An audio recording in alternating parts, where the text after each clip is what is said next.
Hello ladies and gentlemen, Gaming Medley here, and today we're going to talk about the Pokemon Company's suing of a man for quote copyright infringement and why it's mostly just horribly mismanaged offish bullshit. Yes, I do realize I'm a week late to this story, but I'm still covering it because it's fun and I like saying words such as offish. So there. Oh, and if you're wondering why you're seeing a game of Blood Bowl 2 in the background as opposed to anything actually Nintendo affiliated, it's because I can't show Nintendo games on this channel just like any other YouTuber unless I'm willing to sign a partnership with them and produce Nintendo only content, in addition to letting them take 40% of the profits off of anything I make, in addition to what YouTube takes initially. I'm not willing to do this because I like my integrity, money, and creativity, so enjoy watching my orcs. So, moving on to the story. A man named Ramar Larkin Jones has for the past 5 years been throwing Pokemon fandom parties at his cafe in Seattle when PAX happens to roll around. He charges $2 for admission to cover the prices of prizes, say that 3 times fast, for a cosplay contest he throws, or threw I suppose, as well as a Smash Brothers tournament.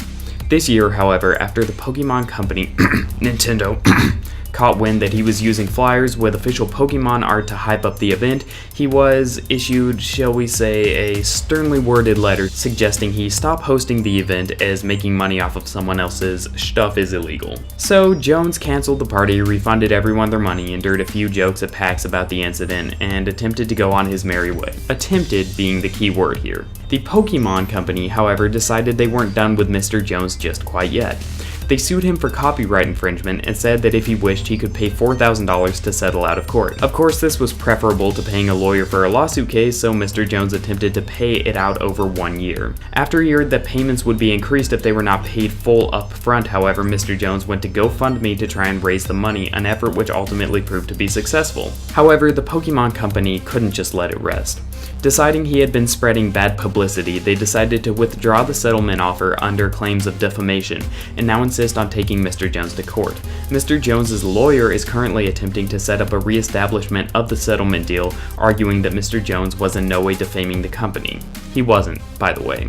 He never said anything bad about the Pokemon Company and simply presented the facts of the case on his GoFundMe so that people would, be willing to support him because it's common practice to not ask people to fund you for no reason. As of now, there's no word on whether or not this effort is going to be successful. And once again, a Nintendo-affiliated company is killing free advertising and a fan's love for Nintendo products. Now, let me say this. I understand fully that it's against the law to make money off of somebody else's product. I really do. However, this seems to have been handled incredibly poorly by the Pokemon Company. There's a quote from a user called Catblade on the site mynintendonews.com which I think outlines this issue perfectly. I'll link the article published by mynintendonews.com on this subject in the description. Catblade's quote is as follows, quote, "That's why cease and desist exists. It's an acceptable method of defending copyright without truly screwing people over. If he was already issued a cease and desist and continued with this practice, the blame is on him. Usually, big companies will just issue one of those and be done with it if the person in question agrees in writing to stop. But if the Pokemon Company just flat out sues the guy without a cease and desist, they're just playing dirty.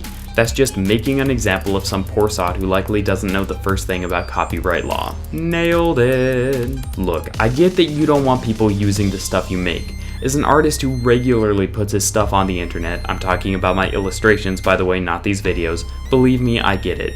Even worse, if someone infringes your copyright on a product and you fail to catch this infringement, worst case scenario is you lose your copyright through failure to uphold your claim on it. However, as Catblade says, this is why cease and desists exist. To allow people to withdraw whatever they're doing that violates copyright without having to be sued. Mr. Jones did get a letter telling him to stop, and he did stop, yet he's still being sued. What's more is he didn't even make any money off of this party since he canceled it and refunded everyone who was going to attend. In fact, he probably lost money because he bought prizes for a party that will never be given out. There is literally no reason for this lawsuit to happen other than the Pokemon Company being greedy bastards who want to get their hands on some of that sweet, sweet dough. Except, once you think about it, $4,000 is nothing to a company like the Pokemon Company, and even less to their owner Nintendo, so even that doesn't make sense. In addition, we should probably talk about how it makes no sense for Nintendo to avoid free advertising, and yet they keep doing this. The amount of Let's Plays they've struck down with copyright claims that were doing nothing but selling copies of games for them is astounding.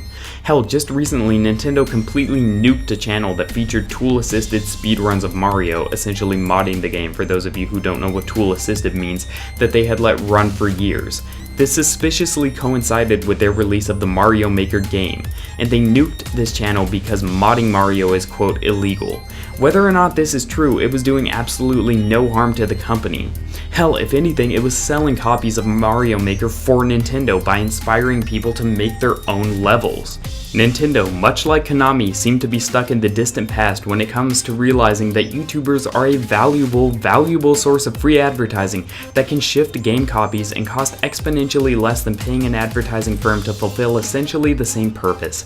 This is why other companies such as Ubisoft, CD Projekt Red, hell, even EA are embracing Let's Plays of their games with open arms, because they realize that there are no negative results unless the game they've released is shit, in which case reviews will just say that it's shit anyway, so there's no point in taking down negative YouTube videos of a product. The suing of this guy has been horribly mismanaged by the Pokemon Company.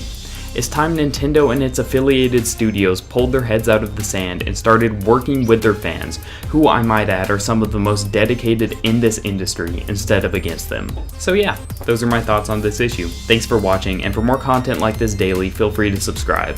Also feel free to leave a like, a dislike, a comment, a sub, a share, a favorite, or whatever you think this video deserves. I know I haven't been super consistent lately, but school has been eating me up. Midterms suck. Anyways, most of the hard shit is over until finals, so production should ramp back up again shortly. Thank you all for watching, and I hope to see you next time. GM, out.